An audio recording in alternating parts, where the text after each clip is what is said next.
Bonjour tout le monde.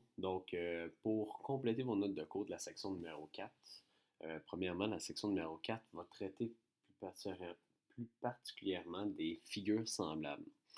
On va premièrement définir ce que c'est une figure semblable. Donc, on souligne section numéro 4, les figures semblables. Figures semblables, ça veut dire quoi? C'est que ce sont des figures qui ont subi une transformation. Mais ces figures-là vont avoir des trucs en commun, donc ils vont rester avec la même forme, sauf qu'elle va avoir subi une transformation, soit un agrandissement ou une réduction. On va ajouter entre parenthèses à côté de figures semblables, c'est qu'il y a eu un agrandissement. Il y a eu un agrandissement ou une réduction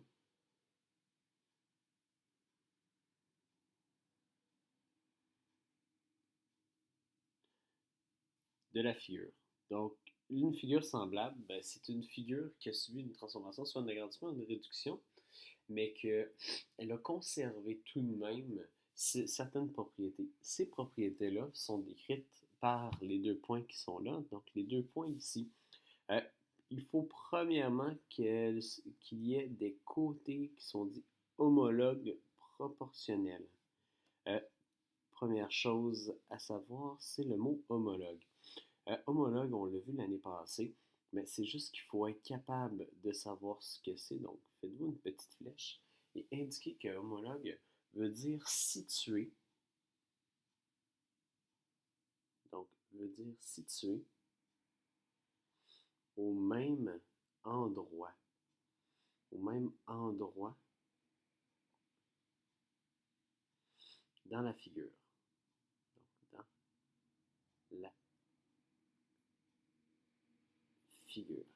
Donc, situé au même endroit dans la figure. Et quand on dit proportionnel, ça veut dire qu'il y a un rapport nommé rapport de similitude qui existe entre les deux côtés des deux figures tracées.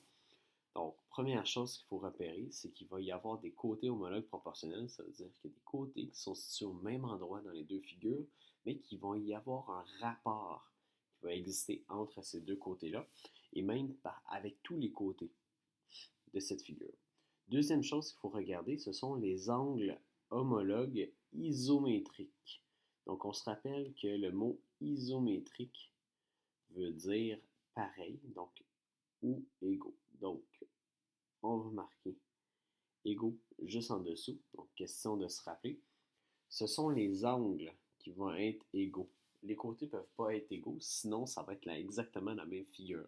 Mais les angles peuvent conserver le même degré, même s'il y a un agrandissement ou une réduction. S'il n'y a pas l'une de ces deux conditions-là, qu'il n'y a pas de côté homologue proportionnel et que les angles homologues ne sont pas isométriques, on ne peut pas dire que ce sont des triangles qui sont semblables.